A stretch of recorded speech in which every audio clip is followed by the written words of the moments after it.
아마 코로나 얘기를 또 안 할 수가 없네요. 요새 뭐 주 관심사가 그러니까.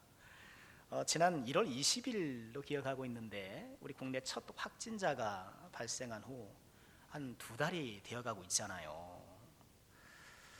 그나마 다행인 것은 대구에서 있었던 그런 신천지 집단 감염 확진자 발생 이후에 그래도 요 며칠 새 확진자가 줄어드는 추세여서 그나마 참 다행이다 싶고요. 우리 전라북도 지역은 가만 보니까 3월 2일에 7번째 확진자가 발생한 후에 아직 확진자가 안 생겼더라고요. 또 감사한 일이기도 하고. 하지만 뭐 근장의 끈을 늦춰서는 안 될 것 같습니다. 좀 서울 수도권이 지금 부분적인 집단 감염이 또 예상되고 있고요. 대한민국 인구의 뭐 절반 가까운 사람들이 거기 살잖아요. 그리고 대한민국이 일일 생활권이다 보니까 뭐 다 이렇게 사람들이 들락날락 하면서 이런 상황이기 때문에 우리가 좀 끝까지 조심을 해야 될 것 같고요.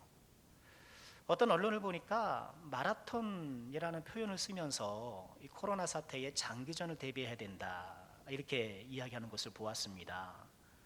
얼마나 오래 우리가 이 사태를 겪어야 될지는 모르겠습니다만 당분 계속해서 조심해야겠고요. 모쪼록 여러분 좀 지속적으로 개인 위생 힘써 주시고 또 사회적 거리두기 많이들 얘기를 하는데 여러분 안심하진 마시고요. 조심하시면서 이렇게 이 시기를 지나갔으면 좋겠습니다. 이 작금의 코로나 사태 가운데 사람들이 이구동성으로 하는 이야기가 있습니다. 오늘 우리 장로님께서도 기도해 주셨는데 뭔가요? 일상의 소중함을 새롭게 깨닫게 되었다. 그죠? 일상이 얼마나 소중했던가. 지극히 평범했고 그래서 때로는 지루하기까지 했던 그 일상이 이렇게 질병으로 강탈을 당하고 보니까 소중함을 새삼 느끼게 되었다. 우리가 다 공감하는 것 아니겠습니까? 먹고 살아야 되니까 뭐 어쩔 수 없이 다녀했던 그 직장이 또는 엄마가 깨우는 소리에 겨우 떠밀리다시피 갔었던 그 학교가 또 음식점이나 카페에서 우리가 마음 놓고 음식 먹고 침 튀겨가면서 이야기하고 그랬던 것이 지나고 보니까 너무너무 소중하더라는 거예요. 아들 녀석이 어제 서울에서 왔는데 그러더라고요. 마스크만 안 썼으면 좋겠습니다 그러더라고요. 그렇죠. 마스크가 웬일입니까? 우리 어르신들 참 살다 보니 별일 다 겪는다 그러실 것 같은데 마스크만 안 쓰고 그냥 편안하게 근심 걱정 없이 걸어가 다니는 건 그것만 해도 참 얼마나 좋았던가. 여러분 특히나 주일 예배를 가정 예배로 대신하고 보니까요. 물론 가정 예배 주시는 또 남다른 은혜가 있더라고요. 하나님께서 가정 예배 가운데 주시는 은혜가 있지만 또 새삼 주일에 함께 모여서 예배 드리는 것이 얼마나 소중했던가. 전 적응이 안 돼가지고요. 가정 예배 첫 주일 드리기로 했는데 그 시간에 집에 있는 게 너무 이상한 거예요. 도대체 못 있겠더라고요. 가정 예배 드리고 뭐 다시 교회 나왔죠. 교회 나와서 그러니까 좀 마음이 편해지고 그 시간을 못 견디겠더라고요. 때로는 의무감에 어쩔 수 없이 예배 참석하기도 하고 또 피곤한 나머지 설교 시간에 꾸벅꾸벅 졸기도 했었고 그런데 그렇더라도 이렇게 교회 나와서 예배 드리는 것이 얼마나 소중한가. 물론 우리 하나님이야 무소부지하신 하나님, 편지하신 하나님, 어디나 다 계신 하나님이라 우리는 예배 장소에 구애받지 않아요. 꼭 교회에서 예배만 하나님이 받으시고 가정 예배는 하나님께서 덜 받으시고 여러분 그런 것 없습니다. 예배 장소가 우리 예배의 어떤 그런 중요성을 더해주는 것은 결코 아닌데요. 그럼에도 불구하고 믿음의 가족들이 함께 모인다라는 그 의미와 또 함께 찬양하고 또 말씀 듣고 예배하는 시간이 소중한 것은 또 부정할 수 없는 것이죠. 이렇게 우리의 일상이 흔들리다 보니까 범사에 감사라는 말씀이 참 빈말이 아니었다 그렇게 느껴지는 것 같아요. 우리가 늘 감사하고 너무 좋고 소중한 그런 자유를 누리면서 우리가 살았던 것이죠. 별일 없었던 그 일상들이 참 감사한 날들이었다. 우린 그렇게 고백하지 않을 수 없는 것이죠. 어쩌면 이 코로나 사태를 통해서, 또 이 코로나 사태 가운데에서 또 하나님께서 우리에게 주시는 소중한 교훈의 한 부분이 아닐까, 그렇게 묵상해 봅니다. 여러분, 그렇죠. 우리 인생의 행복이란 로또 같은 인생 역전, 소위 말하는 대박 사건, 여러분, 그런 것을 통해서만 얻어지는 것이 아니라 하루하루의 평범한 일상에서 발견하는 것. 우린 다시 한번 그 진리를 깨닫게 되는 것이죠. 여러분, 오늘 본문 8절 말씀에 보니까 하반절에 이런 말씀이 있죠. 주께서 아침이 되는 것과 저녁이 되는 것을 즐거워하게 하시며, 아침이 되는 것과 저녁이 되는 것을 즐거워하게 하시며, 얼마나 귀한 말씀인지 모릅니다. 아침이 되고 저녁이 되는 그 평범한 일상이 즐거운 것, 여러분, 그것이 참 복 있는 인생 아니겠습니까? 여러분, 복 있는 사람은, 행복한 사람은 아침이 즐거워요. 그 회사 출근하고 또 학교 가고 또 가정이든 어느 곳이든 내 삶의 영역에서 하루를 시작하는 것이 즐거운 것, 그 사람 행복한 사람 아니겠습니까? 반대로 불행한 사람들 보면 아침이 즐겁지 않아요. 아유, 또 회사 또 나가야 되네. 또 그 지긋지긋한 얼굴 또 봐야 되나. 이거 학교 이거 또 가기 싫다. 오늘 하루는 또 어떻게 살아가야 하나. 죽지 못해 산다. 여러분, 불행한 사람들은 아침이 즐겁지가 않아요. 또 복 있는 사람, 행복한 사람은 저녁이 즐거워요. 몸은 고단하지만 퇴근하고 집으로 돌아가는 발걸음이 가벼워요. 집에 가는 게 좋아요. 비록 넓고 화려한 집은 아니더라도 나를 반겨주는 가족이 있고 편의실 보금자리가 있고 집에 가는 것이 즐거운 거예요. 반면에 불행한 사람은 집에 가는 게 싫어요. 발걸음이 무거워요. 또 뭐라고 또 바가지를 긁을까? 부모님은 또 뭐라고 또 이렇게 쥐어박으실까? 집에 돌아가는 것이 걱정스럽고 반갑지 않고, 여러분, 불행한 사람의 특징 아니겠습니까?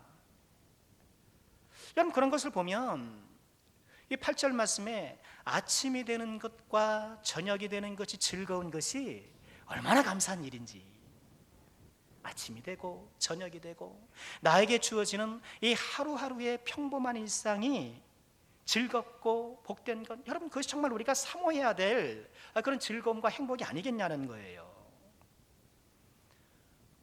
우리가 좋아하는 찬송가 559장 사철의 봄바람 불어있고, 여러분, 맨 끝에 어떻게 끝나죠? 복되고 즐거운 하루하루. 얼마나 감사합니까? 그 찬송가 가사를 가만 살펴보세요. 뭐 합격했네, 뭐가 돈 많이 벌었네, 그런 얘기가 안 나와요. 한 상에 둘러서 먹고 마셔, 다 같이 일하는 온 식구가 같이 먹고 또 일하고, 그렇게 평범한 일상 가운데에 복되고 즐거운 하루하루, 복되고 즐거운 하루하루. 여러분, 이것이 정말 우리 인생의 행복이 아니겠는가? 여러분, 우리가 주님 앞에 갈망하고 소망하고 늘 항상 기도해야 될 예수 믿는 즐거움의 또 한 가지가 아닐까? 여러분, 사랑하는 남성께 모든 권속들께서 이 말씀처럼 아침이 되고 저녁이 되는 것이 즐거움, 복되고 즐거운 하루하루, 주 안에서 이런 평범하고도 그러나 참으로 복된 일상을 살아가시는 주의 종들 꼭 되시기를 주님의 이름으로 축원합니다. 그러면 우리는 어떻게 아침이 되고 저녁이 되는 것이 즐거운, 복되고 즐거운 하루하루를 살아갈까? 이 4절 말씀을 요절 삼아서 좀 잠시 묵상해 보고 싶습니다. 이 4절 말씀에 그 답이 있다고 보는데요. 자, 4절 말씀 함께 보실까요? 자, 우리 함께 제가 읽겠습니다. 주께서 택하시고 가까이 오게 하사 주의 뜰에 살게 하신 사람은 복이 있나이다. 우리가 주의 집 곧 주의 성전의 아름다움으로 만족하리이다. 아멘. 아침이 되고 저녁이 되는 것이 즐거운 하루하루가 주 안에서 복된 인생을 살아가는 여러분, 그 근원이 어디 있다라는 거예요. 4절 말씀에 보면 성전의 아름다움으로 만족하는가, 성전의 아름다움으로 만족하는가, 성전의 아름다움을 누리고 그것에서 영혼의 만족감을 누리는 바로 그런 삶이라는 거예요. 여러분, 성전의 아름다움이라는 게 뭔가요? 여러분, 성전 건물이 화려하고 삐까뻔쩍하고 이 성전 멋있네, 여러분, 그런 아름다움일까요? 물론 부분적으로 그럴 수도 있겠죠. 왜냐하면 구약 성경, 이 성경 시대 보면 이스라엘에서 가장 아름다운 건물이 성전이었거든요. 그런데 오늘 이 시편 60편을 누가 기록했죠? 다윗이 기록했다, 이렇게 밝혀요.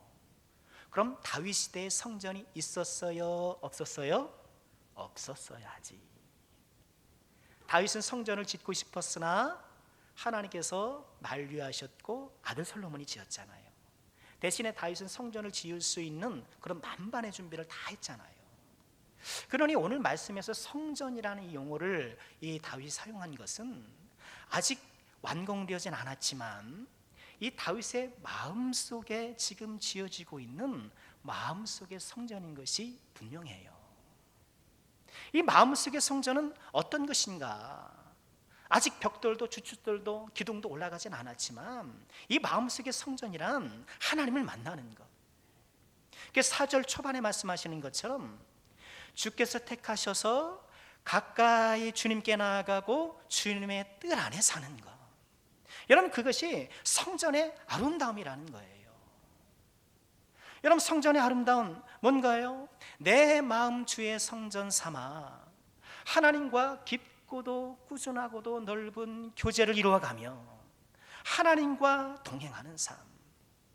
여러분, 성전적인 삶, 마음의 성전을 이루고 살아가는 이 성전의 아름다움을 누리는 삶이야말로 아침이 되고 저녁이 되는 것이 즐거운 내 평범한 일상을 복되게 만드는 근원이요, 비결이요, 시작이요, 능력이라는 거예요. 여러분, 거기서 흘러나오는 거예요. 여러분, 나의 성전은 아름답습니까? 내 마음의 성전은 아름답습니까? 내 마음의 성전에서 하나님을 모시고 하나님의 말씀 가운데 하나님과 깊은 교제를 나누며 세상이 줄 수 없는 그 풍성함을 나는 누리고 있습니까? 내 마음의 성전이 아름다울 때 내 일상이 아름다워지는가? 여러분, 세상 사람들은 직장이 아름다워야 아침이 즐겁다고 생각해요. 그래도 직장이 좀 남보기에 좀 번듯하고 연봉도 좀 두둑하고 남들이 와 할 만큼 좀 폼나는 직장이 되어야 아침이 즐겁지, 내 인생이 즐겁지. 여러분, 그렇게 생각해요. 또는 학교가 아름다워야, 우리 학생들도 많이 참석했는데 누구랑 말하면 명문대학을 다녀야 하루가 즐겁고 아침이 즐거운, 저녁이 즐거운 그런 삶을 살지 않겠느냐. 또는 자동차가 아름다워야, 자동차가 아름다워야 어떻게 사느냐가 묻는 친구에게 뭐라고 대답했다고요? 이게 또 차선전하는 것 같아서 말씀하면 안 되죠.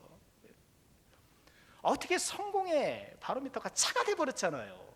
대기량이 다 큰 차를 타야, 차가 아름다워야 아침이 즐겁다, 집이 아름다워야 아침이 즐겁다. 여러분, 다 그렇게 생각하잖아요. 그래서 내 직장이 좀 그렇지 못하면, 내 학교가 좀 무명의 지방 학교면은, 혹은 내 차가 좀 찌그러져 있는 차면, 내 집이 좁은 그런 집이면 괜히 의기소침해가지고 아침도 힘들고 저녁도 힘들고. 여러분, 그것이 우리의 안타까운 모습이 아니냐는 거예요. 여러분, 그러나 그렇지 않습니다. 직장의 아름다움 또는 학교의 아름다움, 여러분, 세상의 아름다움이 나에게 만족을 주고 그것이 나에게 복되고 즐거운 하루하루를 살게 해줄 것 같지만 여러분, 결코 그렇지 않다라는 거예요. 여러분, 우리가 그것을 꼭 기억해야 돼요. 여러분, 우리나라 재벌들을 보세요. 그렇게 돈이 많지만 허구한 날 재판받으러 들락날락 거리더라고요. TV에 나오는 그들의 표정은 다 죽을 상이더라고요. 여러분, 대한민국 최고 학벌들이 모인 곳이 어딥니까? 여의도라고 저는 봐요. 옛날에 사법고시는 나와야 거기다가 뭐 명함을 내밀죠. 스카이 나와야 사람들이 우러러보죠. 그런 사람들이 모여서 하는 것이 뭡니까? 늘 그 서로 이렇게 물어뜯고, 때로는 참 말도 안 되는 일들을 막 하고 그러잖아요. 누구나 다 부러워할 만한 그런 조건을 다 갖춘 사람.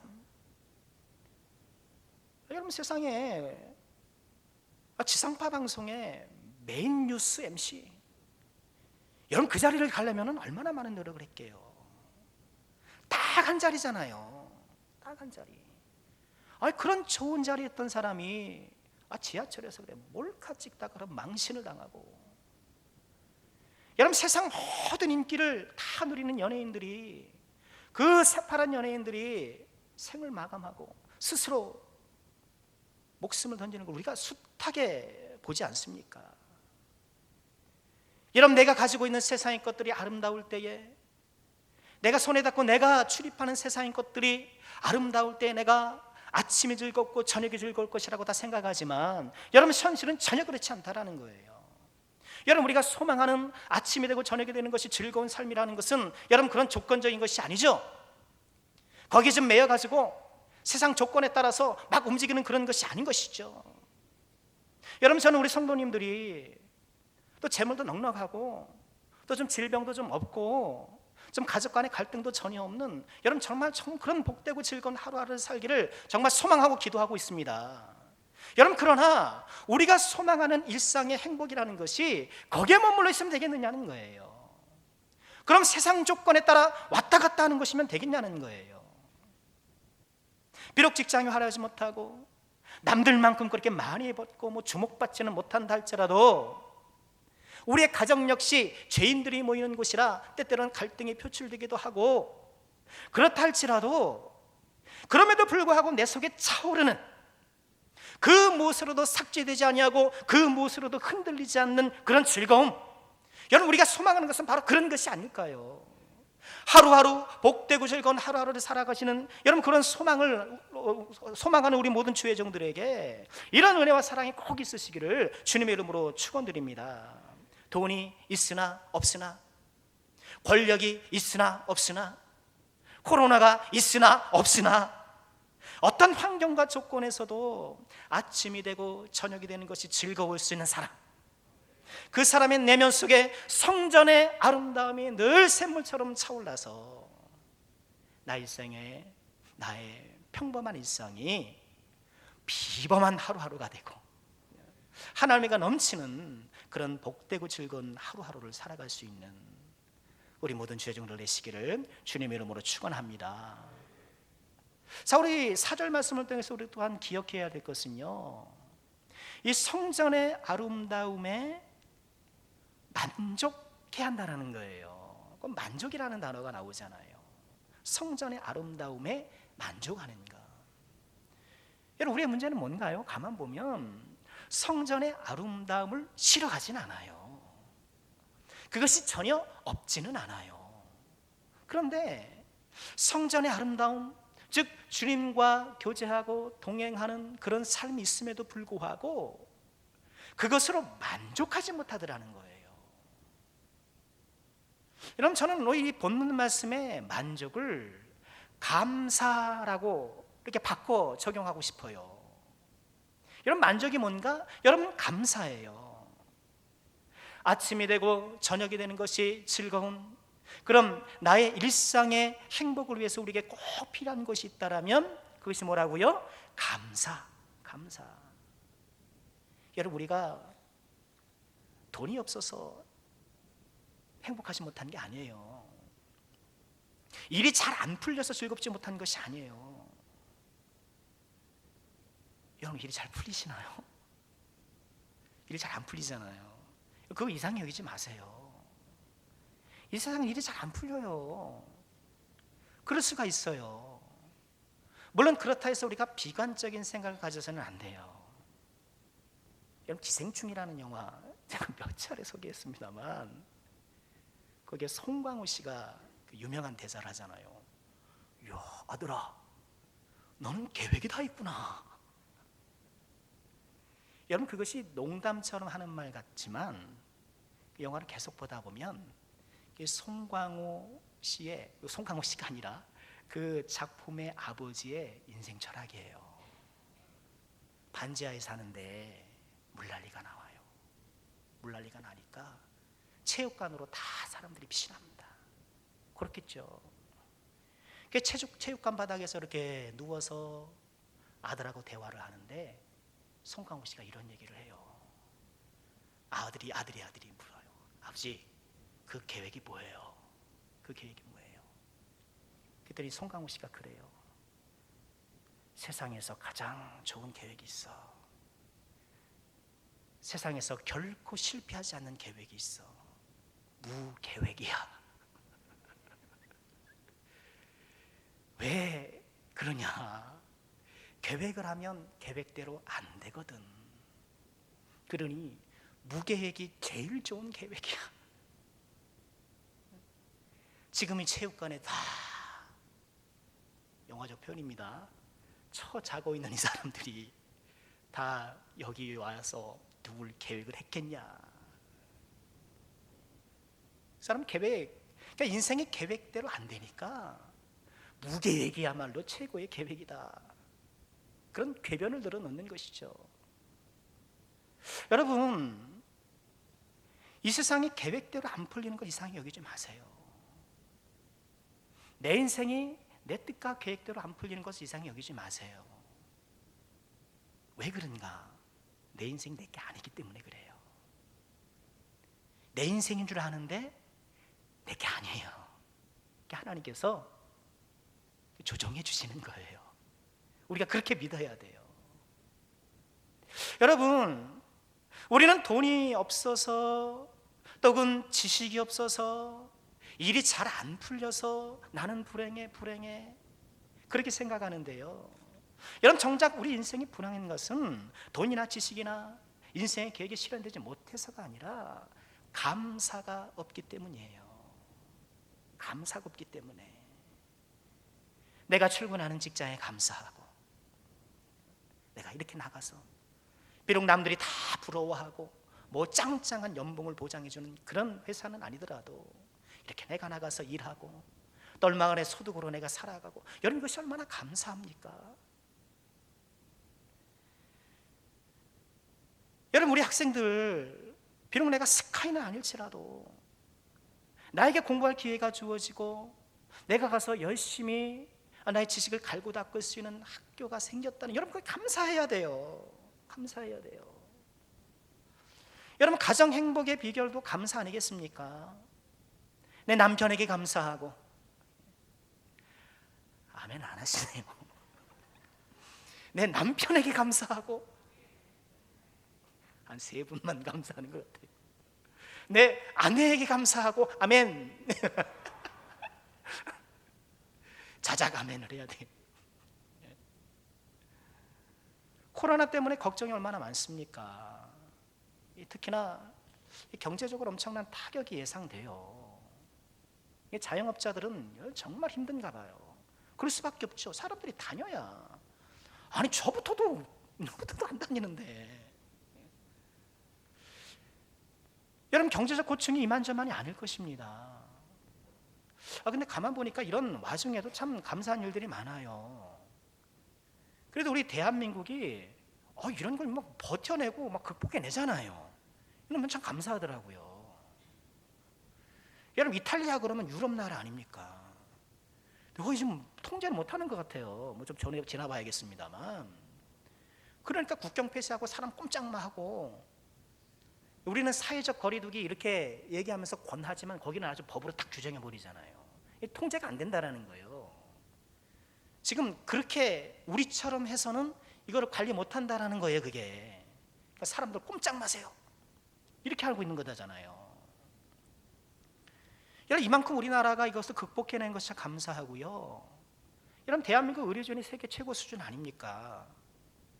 그도 그럴 것이, 대한민국에서 공부 제일 잘하는 애들은 의대 가잖아요. 대한민국에서 제일 공부 잘하는 애들은 다 거기 가 있으니까 그래도 좀 아무래도 좀 낫지 않겠습니까?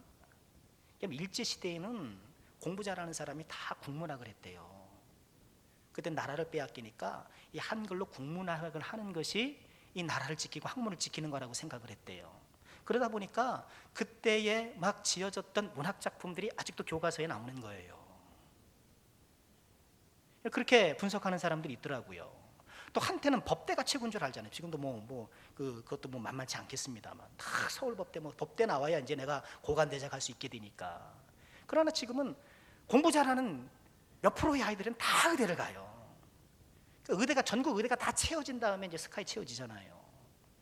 여러분, 그것이 부작용도 있는 것도 사실이지만 어쨌든 그런 사람들이 가서 이렇게 의료진이 되어서 이 사태를 만지고 있으니까 그렇게 하는 것이 아닌가, 그렇게 나름의 분석을 해보는데, 여러분 진정한 감사라는 것은 무엇일까요? 물론 모든 것이 참 힘든 상황에서 그래도 희망적인 이런 부분들이 있으니까 그것 때문에 우리가 감사하는 것도 감사하겠습니다만, 우리가 한 걸음 더 나아가서 진정한 감사는 뭔가요? 성전의 아름다움으로 감사하는 것. 우리 안에 뭐가 좀 남아있기 때문에, 또 희망의 또 여지가 그래도 있기 때문에 감사한 것도 감사하겠지만, 그런 것이 다 없다 할지라도 성전의 아름다움, 하나님과 함께하는 내 마음 성전 삼아 주님을 모시고 살아가는 그 삶 자체가 가장 감사한 것. 여러분, 그것이 하박국의 감사가 아닌가 싶어요. 우리가 잘 아는 사랑하는 말씀 하박국 3장 17절에 뭐라고 말씀하시나요? 비록 무화과나무가 무성하지 못하며 포도나무에 열매가 없으며 감람나무에 소출이 없으며 밭에 먹을 것이 없으며 우리의 양이 없으며 외양간에 소가 없을지라도, 이것도 없고 저것도 없고 있는 게 하나도 없어요. 여러분, 지금 하박국의 정황이 어떤 것입니까? 어쩌다가 무화과 농사 짓다가 한 해 좀 어떻게 농사가 잘 안 돼서 지금 그래 푸념하는 겁니까? 아니에요. 바벨론이 쳐들어와서, 이방 국가가 쳐들어와서 싹 다 무너뜨리고 싹 다 뺏어가고 다 황무하게 만들어버리고, 그래서 아무것도 없는 그런 상황인 거예요. 이런 상황 가운데 하박국이 뭐라고 고백합니까? 하박국 3장 18절 여러분 함께 읽어볼까요? 함께 합니다. 나는 여호와로 말미암아 즐거워하며 나의 구원의 하나님으로 말미암아 기뻐하리로다. 다 빼앗기고 다 없어도 나는 여호와로 말미암아 기뻐하고 구원의 하나님으로 말미암아 기뻐하리라. 여러분, 이것이 성전의 아름다움을 맛보고 사모하는 사람의, 그래서 하루하루가 아침이 되고 저녁이 되는 것이 즐거운 그런 하나님과 마음 성전에서 충만한 교제 가운데 누리며 살아가는 삶의 그런 진실한 고백이 아니겠냐는 거예요. 이놈의 코로나가 다 뺏어가잖아요. 지금 건강도 빼앗아가고 재물도 빼앗아가고 우리의 소중한 기회도 뺏어가잖아요. 지금 다 가서 공부해야 되는데, 이번에 대학 들어간 애들 얼마나 좋겠습니까? 지금 뭐 MT도 하고 하면서, 그죠? 아주 즐거운 시간인데 꼼짝마. 그죠? 건강도 빼앗고 일상도 빼앗고 경제적 수익도 빼앗고, 그래서 없고. 여러분, 그러나 지금 이때가 우리가 다시 한번 믿음을 발휘하여서 하나님 앞에 감사해야 될 그런 때가 아닐까. 여러분, 이 은혜와 이 축복을 사모하는 죄종들 되시기를 주님의 이름으로 축원드립니다. 지금이야말로 우리가 감사할 때, 지금이야말로 우리가 다시 한번 믿음으로 감사를 선택할 때, 많이 어렵죠. 우리 교회도 자영업하는 분들이 얼마나 많은데요. 또 직장도 가뜩이나 군산 지역 경제가 어려운 가운데 또 회사 빠진다 그런 소리 들리고, 여러분, 그런데요, 이런 상황에서 우리가 어떻게 지금 상황의 돌파구를 마련할 것인가? 우리의 믿음은 지금 이렇게 없고의 상황으로 계속 발전하는 이런 마이너스 상황 가운데서 어떤 역할을 할 것인가? 여러분, 저는 그것이 감사라고 믿어요.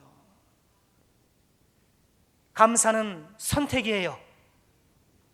감사는 내가 감사하기로 선택하는 거예요.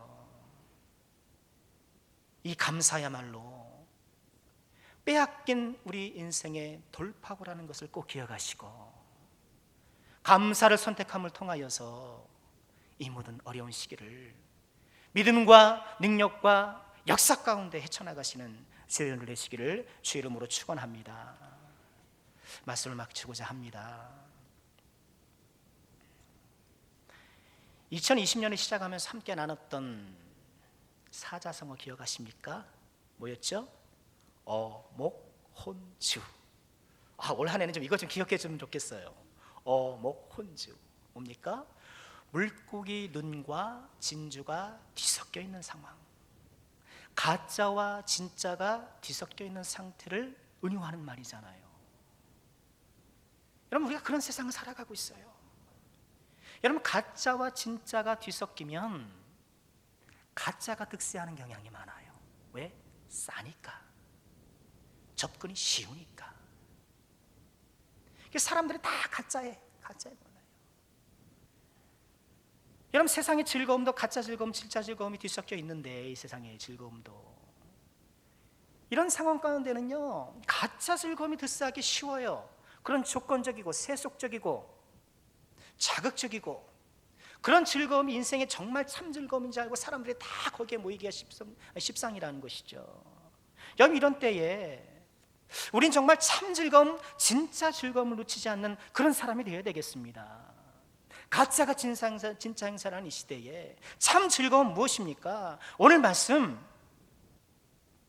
예수 믿는 즐거움 무엇입니까? 오늘 말씀처럼 아침이 되고 저녁이 되는 것이 즐거움, 성전의 아름다움으로 말미암아 내 삶이 풍요로워지는 그 즐거움. 여러분, 이 어목혼주의 시대에 우리가 간절히 소망해야 될 그런 영혼의 즐거움인 것이 분명한 것이죠.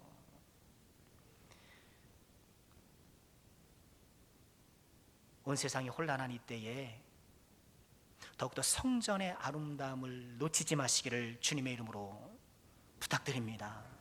나의 마음 성전 삼고 주님을 모시고 주님과 동행하는, 또한 성전의 아름다움에 만족하여 감사하는, 빼앗긴 상황에서도 감사를 선택하는 탁월한 믿음을 발휘하여서 인생의 돌파구를 마련해 나가고, 날마다 복되고 즐거운 하루하루, 아침이 되고 저녁이 되는 것이 즐거운 이 또 하나의 예수 믿는 즐거움을 마음껏 누리며 살아가시는 우리 사랑하는 모든 주의 종들 되시기를 주님의 이름으로 축원합니다.